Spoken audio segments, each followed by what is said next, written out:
ఎవరైనా వ్యక్తికి భారత పాస్పోర్ట్ ఉన్నంత మాత్రాన భారతీయ పౌరసత్వం ఉన్నట్లు కాదని, అది సదరు వ్యక్తులు విదేశాలకు ప్రయాణించేందుకు వీలు కల్పించే పత్రం మాత్రమేనని విదేశాంగ శాఖ పేర్కొంది. 14వ పాస్పోర్టు సేవా దినం నేపథ్యంలో నిన్న ఈ అంశంపై స్పష్టత ఇచ్చింది. భారత పౌరులకు మాత్రమే భారత పాస్పోర్టు జారీ చేసినప్పటికీ అది పౌరసత్వానికి సంబంధించి తుది నిర్ధారణ పత్రం కాదని వెల్లడించింది. నిజానికి ఆధార్ గాని, ఓటర్ ఐడీ కార్డు గాని కేవలం గుర్తింపు పత్రాలే తప్ప అవి పౌరసత్వాన్ని నిర్ధారించే పత్రాలు కాదని కేంద్ర ప్రభుత్వం, కోర్టులు గతంలోనే స్పష్టం చేశాయి. ఇప్పుడు పాస్పోర్టు అంశంలోనూ అదే తరహా ప్రకటనతో అసలు భారతీయ పౌరసత్వాన్ని నిర్ధారించే ధృవపత్రాలు ఏమిటనే అంశంపై దేశవ్యాప్తంగా చర్చ జరుగుతోంది.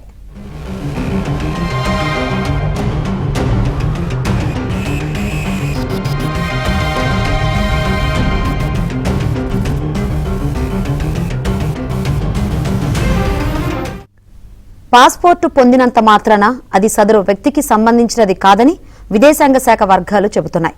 పాస్పోర్టు వెనకాల ఇది భారత ప్రభుత్వం ఆస్తి అని స్పష్టంగా ఉంటుందని, ప్రభుత్వం ఎప్పుడు ఆదేశించినా దాన్ని అప్పగించాల్సిందేనని పేర్కొంటున్నాయి. పాస్పోర్టు ఉన్నంత మాత్రాన సదరు వ్యక్తి భారతీయ పౌరుడేనని ధృవీకరించినట్లు కాదని చెబుతున్నాయి.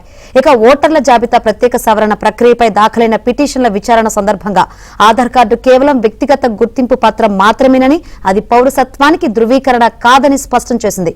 ఓటర్ కార్డు కూడా కేవలం వ్యక్తిగత గుర్తింపు, ఎన్నికల్లో ఓటు వేసే హక్కును వినియోగించుకునేందుకు మాత్రమే పరిమితమని కేంద్ర ప్రభుత్వం, కోర్టులు పలు సందర్భాల్లో స్పష్టం చేశాయి. దీంతో ప్రజల్లో గందరగోళం కనిపిస్తుంది.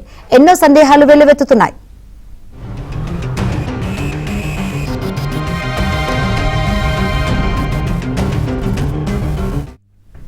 భారత పౌరసత్వ చట్టాల ప్రకారం దేశంలో 1950 జనవరి 26 నుంచి 1987 జులై 1వ తేదీ మధ్య జన్మించిన వారంతా నేరుగా భారతీయ పౌరులే. ఇక 1987 జులై 1 నుంచి 2004 డిసెంబర్ 3వ తేదీ మధ్య భారత్లో జన్మించిన వారి తల్లిదండ్రుల్లో ఎవరో ఒకరు భారతీయ పౌరులై ఉండాలి. 2004 డిసెంబర్ 3 తర్వాత జన్మించిన వారి తల్లిదండ్రులు ఇద్దరు కూడా భారతీయ పౌరులై ఉండాలి. లేదా తల్లిదండ్రుల్లో ఒకరు భారత పౌరులై ఉండి మరొకరు అక్రమ వలసదారు అయి ఉండకూడదు. అలాగైతేనే భారత పౌరసత్వం వస్తుంది. అయితే ఎవరైనా వ్యక్తి భారత పౌరసత్వాన్ని ఖచ్చితంగా రుజువు చేసే నిర్ణీత పత్రాలేమీ లేవని నిపుణులు చెబుతున్నారు.